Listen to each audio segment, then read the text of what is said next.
Chunadami, yabaritutia, Chunadami, yabaritutia, haftus naimi.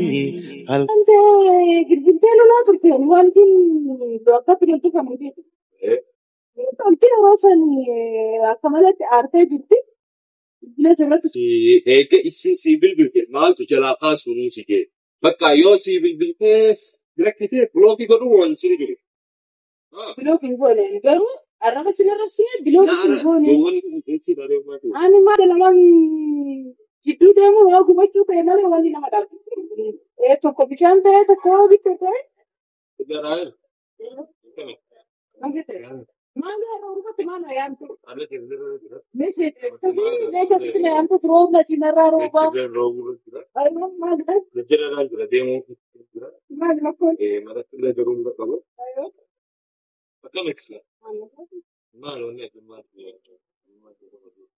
Wanti girgiddeenu laa turteen wanti akka fideltu kan mudate.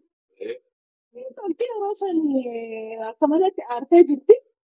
Bilee sirratti cufnaan deebistee dibbite.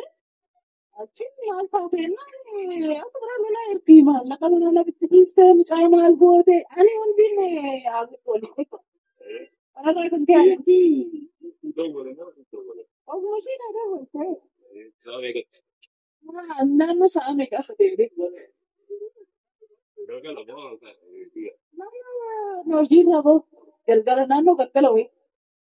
Naannoo sa'a kudhan sagal. Bilbiltooti nama qaarraa naan eegalte. Alaa manatti eegalte. Ani kanas mucaa ishee balleessite maalidhaati maalidhaati wanni isheen jettu kan maal godhare gowwaa takka arrabsi. Lammataa irra deebi'ee of arrabsee jenneera. Kanaaf maalan jedhee waamsiin nan jettu san himuu danda'a. Aloomaan jenneen mucaa kee yoo ta'e kun si harkeeraa hanga ammaan baanee hidhachuu dandeechaa deemee maallaqni waan kan isaatti isa dalagatee sitti fidan jedheen kan kun har'a baane. Maallaqni an dalagalleen uummata jedhu soosee baqqee. Ayoo. Kanaaf. Uummati dhaleessee nan galu eeggatti nuti na agarsiiseera inni waan kanaan jettee booyaa yookiin namni jibaarillee ati maal jettee qoyne.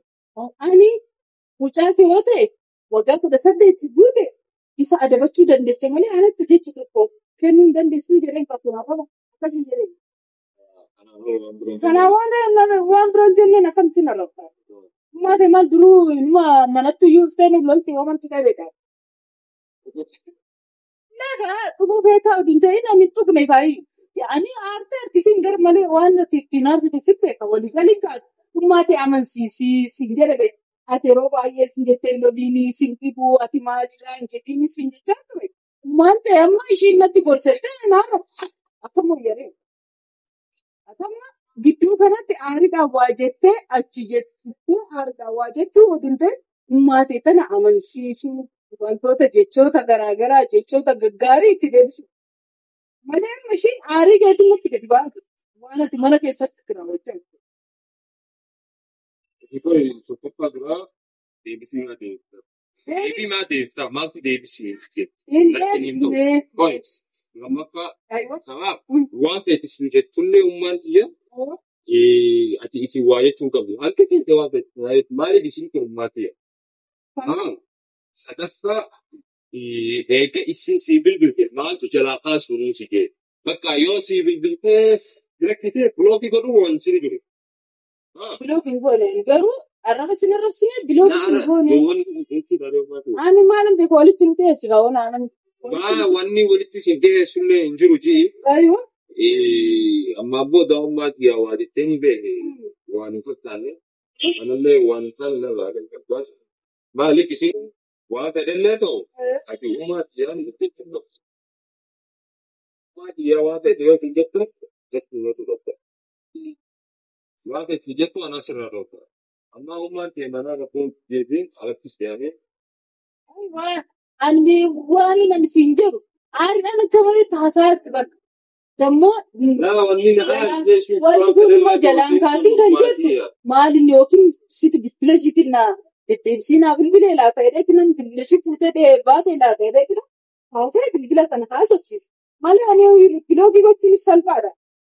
لا إنه أننا عارف اللي وأن بس ما نما ما تيجي من ده عارف قالني وأن تقول لي تو يصير في مي بودا في تنا في سيلات أنا كنت عارف في بعد بيو واجهني وما تيجي في ما تسمع شيء كده قالني إيه لما كامو أني وأنا كنت جالس تجربة ما تيجي كمان عارسه وانين سجال كنت نكتة سجال كنت تشرمه سلامي روتا ده نبي يعني بطران أكان على وانين قدوم نبي فكان نمو قدوم نبي فوانين نما كيول نبي إيجا وان نمو قدوم ده يا ده سيجنمي وشفنا كل ما بودا أفكار سندبني وان ده سنجت ما Kama waan tajaajil tarii na rabsee amma rabsitee ta'uu kinishi nama waan keessa ishii jirutu aarsee yookiin jechoota itti manatti kennitutu aarsee bakka maal gochuun qaba ishumatu na jalaa balleesseettee waan ati jettu waan natti kaate malee ani jecha hamaa hin jenneen gaafachuu dandeetti. Ani immoo yoo aare waan baay'ee gochuu danda'a aarirraan boochee baafachuu dandeetti. Ani na rabsii.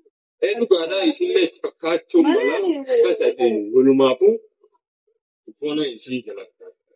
Wanta illee ta'uu ani kan foona isii biraallee isin dandeessu. Maaliif foonni kenna akka jira? Bakki akkanaa kun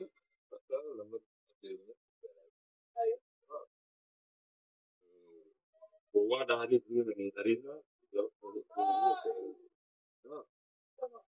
Daakasii irratti fayyadee godhu Nama ani yeroo buddeen yoo dhufte mana dhufte moo mana keessa nan qabatti. amma jarjarraan jira. Yoo inshaallah yoo barbooda takkaamoo naaf. Garuu ummaa ta'e namni dhageeffatu laattan immoo aariidhaan gisee ishiin aantee akkasitti sitti deebisu waan dubbatis jedhee ummaa ta'e tana amansiisii ilaalcha jira bara. Mana amansiisuma Gidduu lamaan keessa ibidda lamaan gidduu deemu waa gubachuu ta'e malee wanti nama dhaabdu. Tokko bishaan ta'e tokko bitte ta'e tokko namtu kanaaf ummaa ta'e tana ofirraa gatteettise ummaa ta'e amansiisa. Yeroo baay'ee aartaan itti beektaa. Waan si fakkaatu immoo waan kan kee ta'e immoo asuma manuma keessatti fide kophaa godhadhuuti hangaati baastu yookiin immoo waan ati raawwatte san maal ta'e beekee maaliif ummaan ta'e akka biraatitti bu'aa jirtu ummaan ta'e kaati dhiiga bu'aa. amma suufi ummaati wanni fakkaatee ummaati ammoo wanni itti aate si osoo waan ta'e si jedhachuu sanaa kan itti aatee jira. Kanummaa guddinee beekame. Garuu ummaati afamaa jirtu waa ta'ellee waan jiraata. Ati ammoo ogummaa ishii kan akka daran ittiin dhageessanne waan ta'eef itti jiraatan fakkaatee. Nuti amma mana barbaadetti kilomeetira mana kophaan kanneen barbaadetti jira. Hanga bakka mana argannee beellaa fi haaromsaa fi waa hunda nagaan godhannu ittiin waan itti agarsiisu jawaa hunda saniifuu atiin bakka warabboon siin jaa gaareessu. Yalla ammaa fi waan jajjabeessu kun illee deemi.